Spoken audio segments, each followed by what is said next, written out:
Buongiorno bianconeri, le mercato est officiellement terminé, mais je sens que tout comme moi, vous n'êtes pas satisfait, donc on va en parler en cette vidéo. On va faire un petit récap pour ceux qui auraient dormi dans une grotte. On va parler de tout ce qu'on a fait en termes d'acquisition et aussi de session.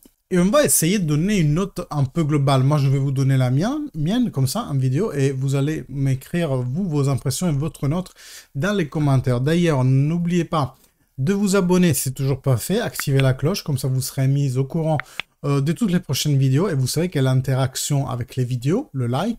Prenez 5-10 secondes pour le faire là tout de suite maintenant. Et les commentaires sont essentiels pour faire grandir la chaîne. Alors, c'est un mercato où, dès le début, dès octobre en vérité, le poste Lipsia, on savait qu'on devait faire un défenseur central, si ça n'est pour prévoir l'avenir, au moins pour mettre une roustine, appliquer un patch vraiment à ce qu'on avait fait déjà en mercato hivernal qui s'était pas déjà révélé très à propos, parce qu'on n'avait pas d'attaquant à la place de Vlahovic, Milik étant toujours voilà, au box.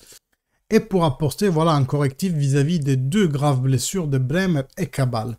Donc en cette optique-là, le mercato de la Juventus prend vraiment le nom de mercato di riparazione, ça s'appelle mercato de réparation, et vraiment ça prend tout son sens pour ce mercato-là de la Juventus. Déjà, vous vous souvenez, au début de ce mercato, on se disait le défenseur ou les défenseurs doivent arriver assez rapidement parce que voilà, on a un janvier compliqué avec la Supercoppa italiana, ça sera un mois décisif pour savoir quel va être le sort de la Juventus dans cette saison. Bon, la seule chose qui a été établie, je pense qu'on est en dehors de la course pour le Scudetto. Miraculeusement, je dis bien miraculeusement, on reste encore, malgré les matchs nuls qu'on a eu, parce qu'on en a eu encore beaucoup en championnat, on reste encore en course pour la 4e ou 5e place. Si jamais la UEFA, enfin les équipes italiennes avancent bien dans les coupes européennes et que donc la UEFA débloque la 5e place pour l'accès à la Champions League. Donc, c'est pas encore tout fini, il nous reste un grand objectif, c'est rentrer en Champions League, parce que vous le savez, c'est une source d'années, vraiment de monnaie assez importante et cruciale pour rester compétitif. Donc on savait que ça devait arriver vite, et la Juventus était sur des profils. Vous savez, au début, c'était Antonio Silva, beaucoup, Anchko et Tomori. C'était presque limite fait pour Tomori, parce que quand on part pour l'Arabie Saoudite, limite, ils étaient déjà en train de signer. Ils ont dû se dire, voilà, on se voit là-bas, on signe.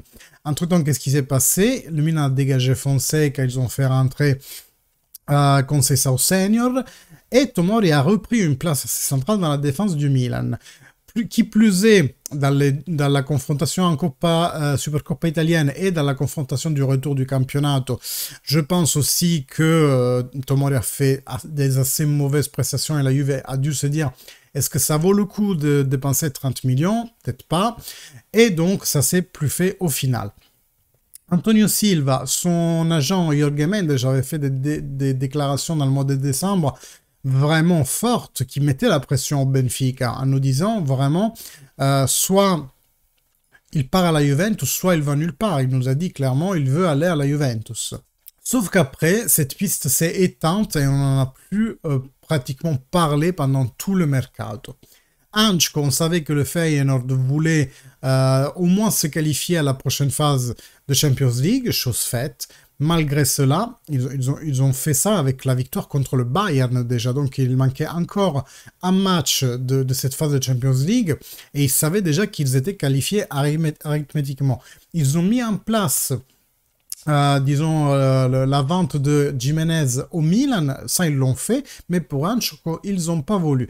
Donc ça se fera sûrement dans la fenêtre hivernale de 10 jours auquel au club auront accès juste avant la prochaine Coupe du Monde pour club, mais ça s'est pas fait cet hiver. Donc après ça, très honnêtement, on s'est vu, on a vu vraiment une phase. Entre temps, on a pris Colomwani, et là encore, l'histoire de le PSG n'a pas assez de slots pour un défenseur, mon Dieu. Mais ça, c'est une preuve d'amateurisme du PSG, bien entendu, cette fois, pas trop de la Juventus. Mais c'est pour vous dire comme à quel point tout s'est révélé mauvais pour nous, l'histoire de Tomori, l'histoire de Kolo Muani. Et le défenseur, on a vu défiler pas mal de noms, des traces de mercato qui pourtant étaient véridiques. La Juventus a vraiment travaillé sur Danso, a vraiment travaillé sur Disasi et sur d'autres profils.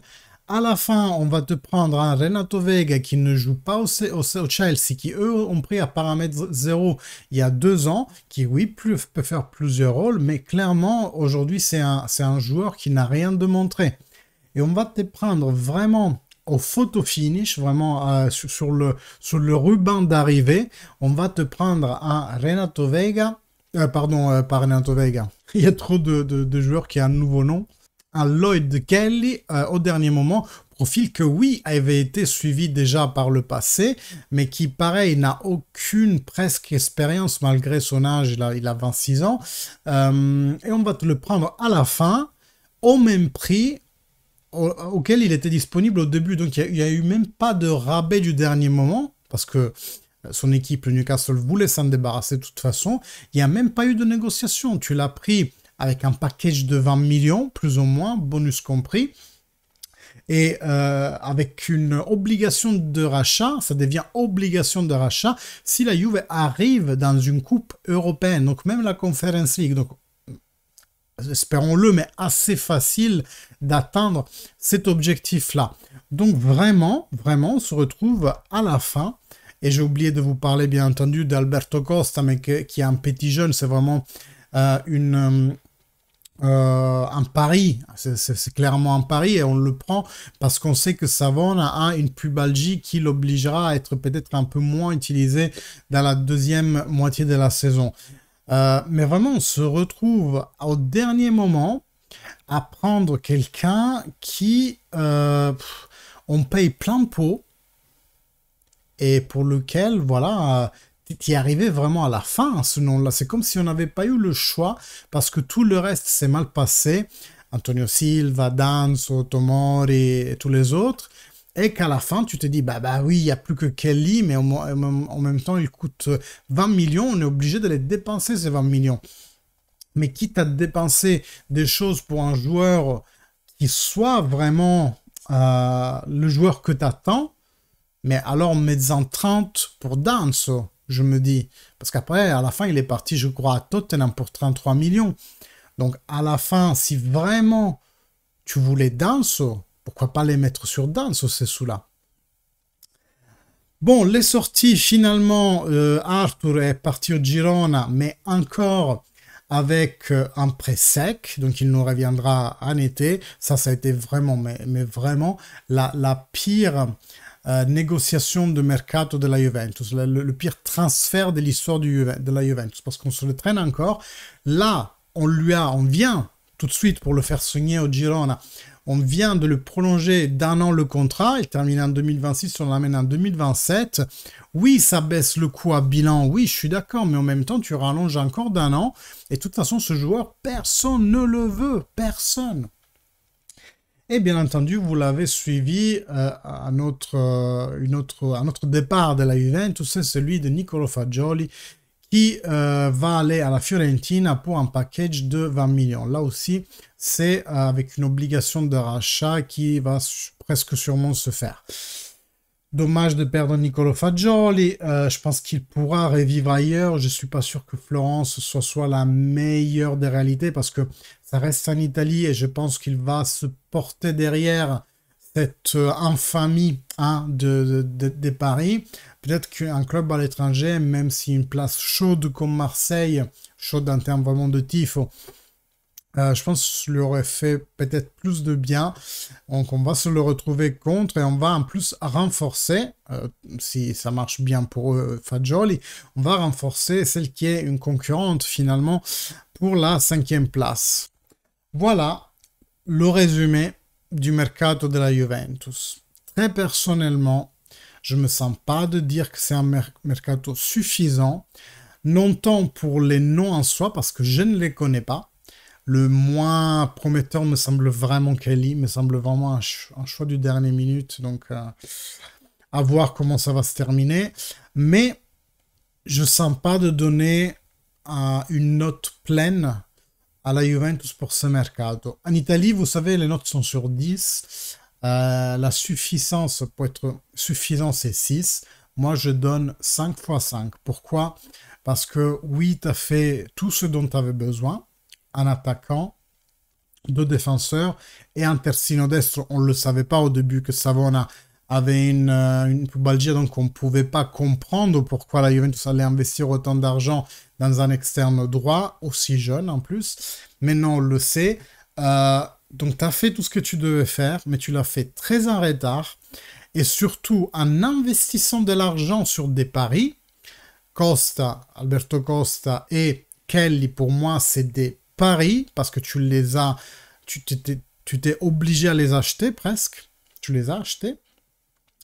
Et en allant faire des prêts secs pour Renato Veiga, qui lui restera même pas pour la Coupe du Monde pour club, il va retourner au Chelsea avant, et Kolo Muani, qui lui restera à la Juventus pour la Coupe du Monde par club, mais eux, voilà, c'est des joueurs que tu feras jouer, de toute façon, tu les feras peut-être même renaître, et pour lesquels tu devras voir si les clubs d'appartenance voudront renégocier les termes d'un transfert définitif ou pas. Et même si eux voudront. Donc là, tu es en train de faire jouer des joueurs de quelqu'un d'autre et tu as payé pour valoriser les joueurs de quelqu'un d'autre.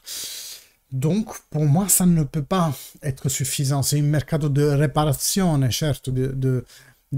Tu vas un peu fixer les choses, mais ça m'a l'air encore un peu trop bancal.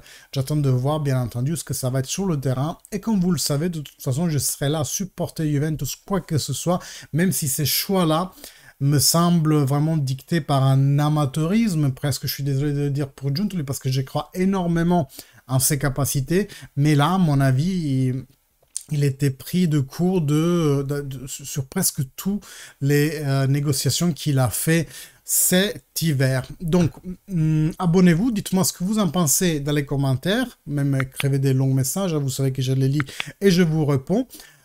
Puis on se voit assez bientôt pour des prochaines vidéos et bien entendu le match contre le Com, on le suivra ensemble. Merci beaucoup à vous et fino alla fine, forza Juve, ciao!